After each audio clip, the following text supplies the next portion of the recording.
नमस्कार।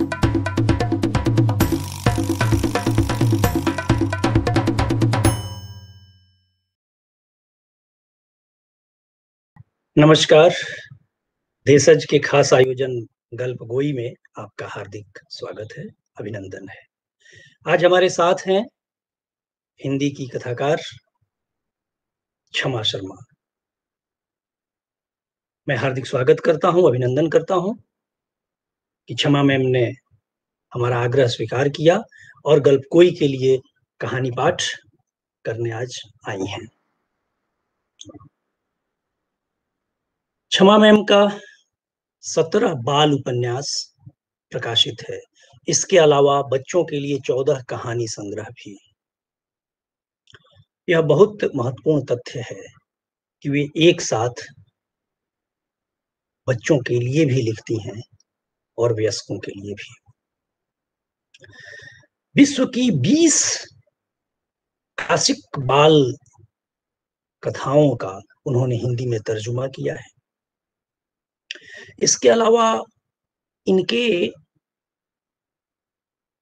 10 कहानी संग्रह प्रकाशित हैं, 4 उपन्यास छप चुका है इनका और विमर्शों की 5 पुस्तकें प्रकाशित हो चुकी हैं।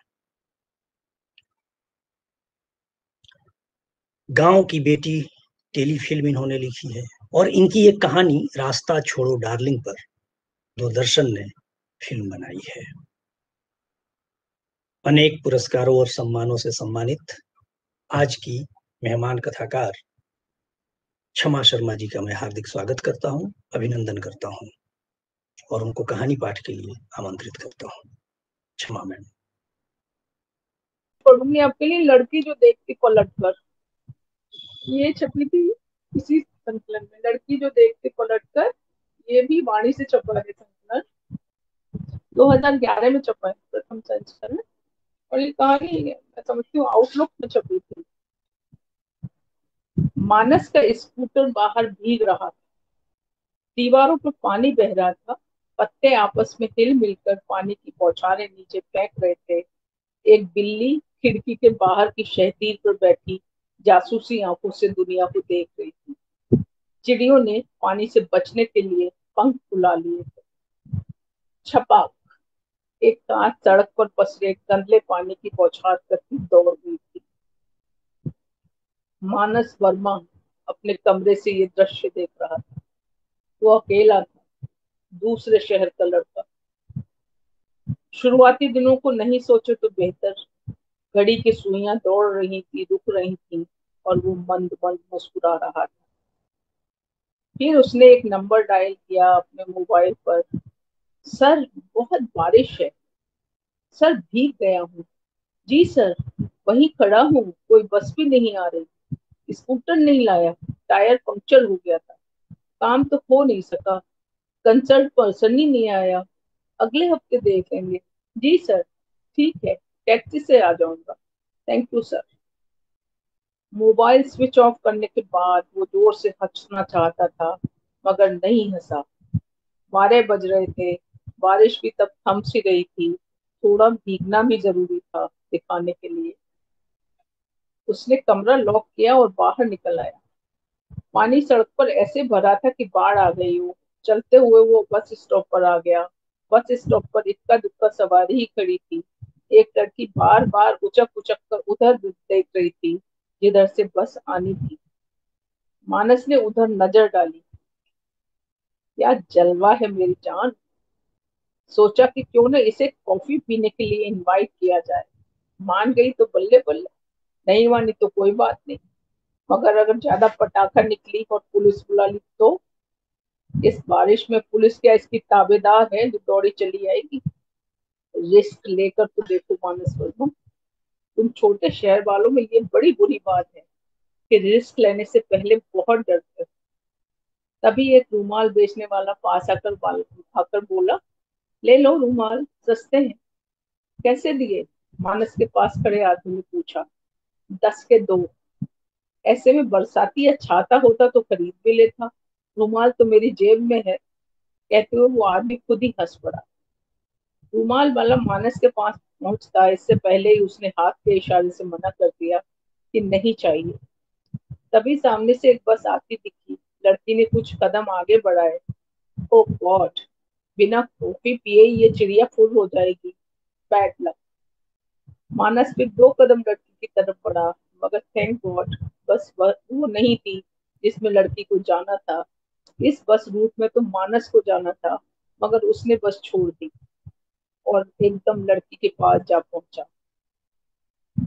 2 गौरैया सड़क पर इकट्ठे पानी में पंख फैला फैला कर नहा रही थी कि एकाएक झमाझम बारिश फिर से होने लगी। एक 2 व्हीलर रेंगता हुआ सवारी के इंतजार में बिल्कुल बस स्टॉप के पास आ खड़ा हुआ था। रिस्क लो मानस वर्मा, इसमें देर की तो समझो खत्म।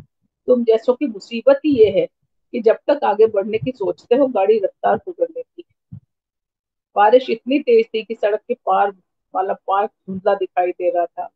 लोग बचने के लिए इधर उधर दौड़ रहे थे। आजकल बस सर्विस कितनी खराब हो गई है, इतनी देर में बस एक एक ही बस आई है, मानस ने कहा। लड़की ने मानस की सहमति में सिर हिलाया, मगर बोली कुछ नहीं। उफ, कमबख्त ये बसें। मानस ने देखा कि दूर से वही बस चली आ रही है जिसमें उसे जाना था। लगता है इन बसों को मालूम पड़ गया है कि मैं आज इस लड़की को कॉफी पिलाने ले जाना चाहता हूँ। कॉफी पहला कदम है और कोई पहला कदम नहीं उठाने देना चाहता। छी छी, लड़की 2 बार छींकी और लगता है अब भीग गई। इस बार वो हल्के से मुस्कुराई, मगर बोली कुछ नहीं। ठीक कदम बढ़ा रहे हो, धीरे धीरे तो चलने का नो चांस। उसने मन ही मन अपनी पीठ तक पाई। अब देखिए, इतनी देर से खड़ा हूँ, दफ्तर में तो कोई सुनेगा नहीं कि बस नहीं आई थी, बारिश हो रही थी। वहां तो बॉस की घुर्राती आंखों से सामना करना पड़ेगा। अगर ये साले बॉस दुनिया में न होते तो कितना अच्छा हो। सब जगह तो ऐसा है। लड़की का पहला वाक्य फूटा। चलो बोली तो सही। अगर दफ्तर में जाना हो तो ऐसा लगता है कि इन काली घटाओं और काली सड़कों के साथ भागते हुए दूर तक चले जाएं। क्या कविता लिखते हैं? इस बार लड़की मुस्कुराने से ज्यादा मुस्कुराई। My pleasure. मानस भी लड़की को देखकर मुस्कुराया। लिफ्ट दे रही है बेटा, बच्चों को चौहान। कॉलेज के दिनों में तो कविता लिखने में मैंने खूब इनाम जीते थे। मैं पहुंच जाता तो बाकी सब मैदान छोड़ देते थे। सफेद झूठ बोलो बोलो। अरे, कैसे लिख लेते हैं? कविता लिखना तो बड़ा मुश्किल काम है। राज की बात बता, कभी कोई कविता पूरी तो मैंने लिखी ही नहीं। किसी मशहूर कवि की कविता उठाई, उसमें थोड़ा सा फेर बदल किया और सुना दी। वहां कौन सा वो कवि आकर सुन रहा है जो शोर मचा देगा कि ये कविता उसकी है। उसने ऑफिस में आपके ऑफिस में कोई फंक्शन हो तो बता दीजिएगा। एक से एक ऐसी कविताएं चुरा कर दूंगा कि आपके अलावा किसी और को इनाम नहीं मिलेगा। वैसे एक काम कहाँ करती हैं? कनॉट प्लेस में। अरे वाह, मैं भी तो वही काम करता हूँ। तो वहां की तो अभी 2 बसें निकल गई, आप गए क्यों नहीं? लड़की ने पूछा। आप क्यों नहीं गई? मानस ने भी सवाल किया। मैं तो आज छुट्टी पर हूँ, कहीं और जाना है। लड़की हंसी और पर्स में से कुछ निकाल रही थी। ओहो, सेम विद मी।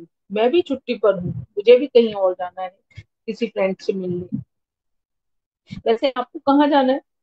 मानस वर्मा की गाड़ी सही ट्रैक पर दौड़ने लगी। मुझे तो आज पटेल नगर तक जाना है, लड़की ने बताया तो मानस ने बात की पूछ पकड़ी। मुझे पटेल नगर से आगे जाना है। अब ये बस तो आ नहीं रही।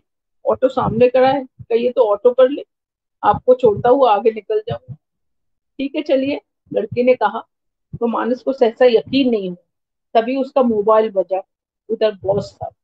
उसकी बात सुनकर मानस बोला, बस पहुंच रहा हूँ, यहाँ से कुछ नहीं मिल रहा। फिर उसने लड़की को संबोधित करते हुए कहा, इन दोस्तों को भी चैन नहीं। आज बहुत दिनों बाद अपने दोस्त से मिलने जा रहा हूँ और वो चाहता है मेरे पंख उगाए और उड़ता हुआ उस तक पहुंच जाए। तो चलें, आइए। लड़की उसके साथ आगे बढ़ी। ऑटो वाले से चलने के लिए कहा तो वो बोला कि उसे तो किसी और तरफ जाना है। बारिश के मौसम में दूसरी तरफ सवारी नहीं मिलेगी। ये साले ऑटो वाले गैर मौके पर खलनायक बन जाते हैं। मानस ने उसे मनाने की कोशिश की। दिल्ली में कभी ऐसा होता है कि कोई ऑटो खाली रहे? चलो, जितना बने उससे 10 रुपए ज्यादा ले लेना। इस लड़की की बस आ गई और ये चली गई तो 10 रुपए भी नहीं मिलेंगे। मानस ने मानस ने लड़की को मन ही मन गाली देते हुए सोचा, 10 रुपए देंगे, 10 रुपए से क्या होता है। स्कूटर वाले के ऐसा कहने पर वो बोला, चलो 15 ले लेना, 20 से कम नहीं। स्कूटर वाले के कहते ही मानस स्कूटर में बैठ गया, लड़की भी आ बैठी। ऑटो के दोनों तरफ से बारिश की तेज फुहार आ रही थी। राइट हैंड पर लगा खाकी पर्दा और तेजी से फड़फड़ा रहा था और भिगो रहा था। वैसे आपका नाम क्या है? लड़की हंसी। मेरा नाम मानस है। लड़की ने फिर भी कोई जवाब नहीं। तो उसने जेब से अपना कार्ड निकाला और कहा, लीजिए रख लीजिए, कभी काम आएगा। ऑटो सड़क पर भरे पानी के बीच से गुजरा। पानी की तेज बौछारें और अधिक तेजी से पड़े। आपको मोबाइल? मैं मोबाइल नहीं रखती। तभी लड़की की पर्स से मोबाइल की घंटी बजने लगी। मानस के मुस्कुराकर देखने पर लड़की जरा भी विचलित नहीं हुई। उसने पर्स से फोन निकाला, बात की और फोन वापस पर्स में रख दिया। फिर बोली, ये मेरा नहीं, मेरी बहन का है। साली कैसे चला रही है। मानस ने मन ही मन लड़की को गाली दी। फिर मुस्कुराते हुए बोला, अरे तो बहन का ही नंबर दे दीजिए, अगर कभी आपसे बात करने का मन करे तो। लड़की ने कुछ कहा नहीं, बस हल्के से मुस्कुराई। ये लड़कियां भी सोचती हैं कि मुस्कुराने भर से दुनिया जीत सकती है। ऐसी बारिश हो, गर्मा गर्म पकौड़े हो और फिर कॉफी, क्या आइडिया है। मानस चहका, तो यहीं कहीं कॉफी पी, थोड़ी दूर पर ही अच्छी कॉफी मिलती है। आइडिया अच्छा है मगर अभी नहीं। फिर उसने ऑटो वाले से कहा, भैया जरा साइड में करके रोकना। ऑटो रुकते ही लड़की उतरी, फिर आगे कदम बढ़ाती बोली, थैंक्स मानस। ओके मिस, मगर क्या नाम था बताया नहीं। इस बार लड़की के हंसी से दांत चमके। उसने बाय कहा और एक गली में मुड़ गई। सचमुच ये लड़कियां शिट, किसी काम की नहीं होती। जब देखो तब लड़कों को बेवकूफ बनाया और आगे बढ़ गई। मानस दफ्तर पहुंचा ही था कि बॉस का बुलावा आ पहुंचा। हरामखोर खड़ूस। फिर उसने चेहरे पर बेचार खिला दी। कांपता हुआ बॉस के दफ्तर में घुसा। सॉरी सर, आज काम नहीं हो पाया। बहुत ढूंढने पर टैक्सी भी नहीं मिली। सारा भीग गया। ऐसा लग रहा है कि बुखार आ रहा है। बैठो, गर्म कॉफी पियो, अभी ठीक लगने लगेगा। टैक्सी का बिल भी दे देना। अरे बुढ़े, अभी 3-4 बार घर में रहकर टैक्सी का किराया वसूलूंगा, तब तेरा काम करूंगा। आज की तरह घर बैठकर ही फोन कर दिया करूंगा, तब पता चलेगा। कॉफी सिप करते मानस अपने प्लान पर मुस्कुराता रहा। कॉफी पीने के बाद वो खड़ा हुआ। थैंक यू सर, अब कुछ अच्छा लग रहा है। मगर चलते हुए मानस ने देखा, बॉस के चेहरे पर उसी लड़की जैसी मुस्कुराहट है जो रास्ते में मिली थी। बॉस को जैसे सब पता चल गया था कि मानस कितने 100% झूठ बोल रहा है। अब सचमुच उसे पैरों में थरथराहट महसूस हुई।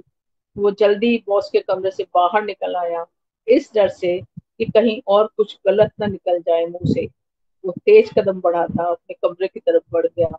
बारिश में भीगने से सचमुच उसे ठंड लग गई थी।